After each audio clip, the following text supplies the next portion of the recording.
ஆக்கப்போ BP, sugar, thyroid இந்த பிரச்சனைலாம் வரும். சிலருக்கு வரும், பட் டேப்லெட் எடுத்து நம்ம கண்ட்ரோலில் வச்சுக்கலாம்.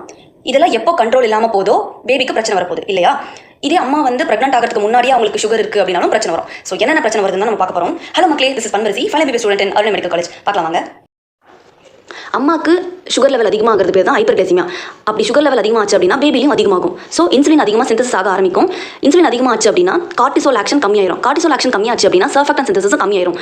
அப்படி கம்மியாகும் போது என்ன ஆகும் போது அப்படின்னா ரெஸ்பிரேட்டரி டிஸ்ட்ரெஸ் சிண்ட்ரோம் வரப்போகுது. அப்போ பேபினால மூச்சு விட முடியாமல் பேபி லாஸ் ஆக வாய்ப்பு இருக்குது. அடுத்து என்ன ஆகும் அப்படின்னா இன்சுலின் லெவல் அதிகமாக இருக்கா? இன்சுலின் லெவல் அதிகமாக இருக்கிறதுனால லைப்போஜென்சிஸ் அதிகமாகும். லைப்போஜென்சிஸ்னா ஃபேட் வந்து அதிகமாக சிந்தசிஸ் ஆகும். அப்படி சிந்தசிஸ் ஆகிறதுனால அங்கே டெபாசிட் ஆகும். அப்புறம் மேக்ரோசோமியா பெரிய பேபி ஆகும். பெரிய பேபி ஆச்சுன்னா நார்மல் டெலிவரி அப்போ ரொம்ப பிரச்சனை ஆக போகுது. ஸோ அப்படி ஆகிறப்போ என்ன ஆக போகுதுன்னா ஷோல்டர் டிஸ்டோஷியா நடக்க போகுது. ஷோல்டர் வந்து ஃப்ராக்சர் அந்த மாதிரி ஆகலாம்.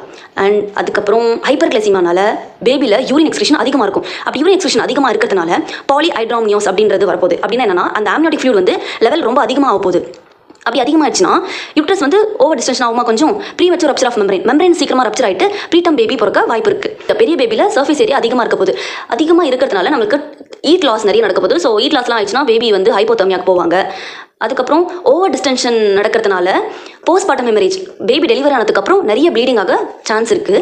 அதுக்கப்புறம் வேறு என்ன பிரச்சனை வரப்போகுதுன்னா நியோனெட்டல் ஹைப்பர் பிலிருபினீமியா அண்ட் நியோனெட்டல் ஹைப்போகால்சிமியா, கால்சியம் லெவல் ரொம்ப கம்மியாகிடும்.